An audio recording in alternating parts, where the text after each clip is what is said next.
જય શ્રી કૃષ્ણ મિત્રો, તમારું સ્વાગત છે પ્રાર્થના ચેનલમાં। અહીં તમને મળશે વ્રત કથાઓ, જ્યોતિષ, વાસ્તુશાસ્ત્ર, સ્તોત્રો, ચાલીસા અને ભજન જેવી ધાર્મિક માહિતી અને દિવ્ય મંદિરોના દર્શન તો ખરા જ। તો ચાલો આજનો પવિત્ર વિષય શરૂ કરીએ। તો મિત્રો, આજનો વિષય છે નવરાત્રિ વિશે। નવરાત્રિમાં માતાજીને પ્રસન્ન કરવા આપણે કયા કયા ઉપાયો કરવા જોઈએ તે બધું આપણે આજના વિડીયોમાં જોશું। તો આજના વિડીયોમાં આપણે માતાજીનું કલશ સ્થાપન, નવદુર્ગાની પૂજન, દીવો પ્રગટાવવાનો મહિમા, કુંવારી કન્યાઓનું પૂજન, દુર્ગા સપ્તપતિનો પાઠ, લાલ ફૂલ અને ભોજન દાન અને તેના ઉપાય અને નવરાત્રિમાં વ્રત અને સાત્વિકતા બધું આપણે આજના વિડીયોમાં જોશું। તો જો તમે અમારી ચેનલને સબસ્ક્રાઈબ ના કરી હોય તો હમણાં જ કરી લો, અને અમારો વિડીયો ગમે તો લાઈક કરજો અને તમારા ફ્રેન્ડ સર્કલ અને મિત્ર મંડળમાં જરૂર શેર કરજો। તો હવે આપણે આજનો વિડીયો શરૂ કરીએ। નવરાત્રિ એટલે કે માતા દુર્ગાની ઉપાસના કરવાનો અતિ પવિત્ર સમય છે। આ 9 દિવસોમાં કરેલી ભક્તિ અને ઉપાયોથી માતાજી ખૂબ જ પ્રસન્ન થાય છે અને ભક્તને સુખ, સમૃદ્ધિ, આરોગ્ય, સંતાન સુખ અને માનસિક શાંતિનો આશીર્વાદ આપે છે। આજના વિડીયોમાં આપણે તે બધું જાણશું। પહેલો ઉપાય છે માતાજીની કલશ સ્થાપના કેવી રીતે કરવી। નવરાત્રિની શરૂઆતના દિવસે માતાજી સમક્ષ કલશ સ્થાપના કરવો ખૂબ જ શુભ માનવામાં આવે છે।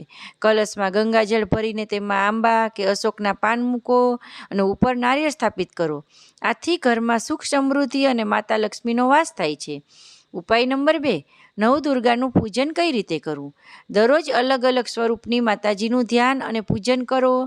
શક્ય હોય તો રોજ અલગ રંગના ફૂલ, દુર્ગા સ્તોત્ર અને દુર્ગા સપ્તશ્લોક પાઠ કરો।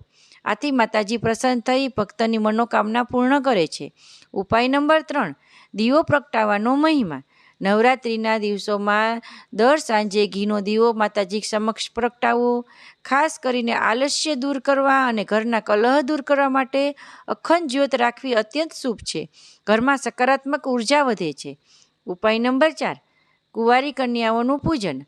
અષ્ટમી કે નવમીના દિવસે કુંવારી કન્યાઓને આમંત્રિત કરી તેમના પગ ધોઈને ખીર, પૂરી, ચણાનો પ્રસાદ આપવો। કન્યાઓને માતાજીનું સ્વરૂપ માનવામાં આવે છે, તેથી આ ઉપાયથી માતાજી ખૂબ જ પ્રસન્ન થાય છે। ઉપાય નંબર 5, દુર્ગા સપ્તશતીનો પાઠ। નવરાત્રિ દરમિયાન રોજ દુર્ગા સપ્તશતી અથવા ઓછામાં ઓછું દુર્ગા કવચનો પાઠ કરો। આ પાઠથી ભય, નકારાત્મકતા અને દુશ્મનના કુપ્રભાવથી રક્ષા મળે છે। ઉપાય નંબર 6, લાલ ફૂલ માતાજીને અર્પણ કરો। માતાજીને લાલ રંગ ખૂબ જ પ્રિય છે। રોજ લાલ ગુલાબ કે લાલ ઝેંડુના ફૂલ અર્પણ કરો। આ ઉપાયથી ધન લાભ, નોકરી વ્યવસાયમાં પ્રગતિ અને લગ્નના અવરોધો દૂર થાય છે। ઉપાય નંબર 7, ભોજન દાન અને સેવા। નવરાત્રિ દરમિયાન જરૂરિયાતમંદોને અન્નદાન કરો। ગરીબો, ભિક્ષુકો કે ગૌશાળામાં દાન આપવાથી માતાજી પ્રસન્ન થાય છે અને ઘરમાં અન્ન ધનની કદી કમી નથી રહેતી। ઉપાય નંબર 8, નવરાત્રિમાં વ્રત અને સાત્વિકતા।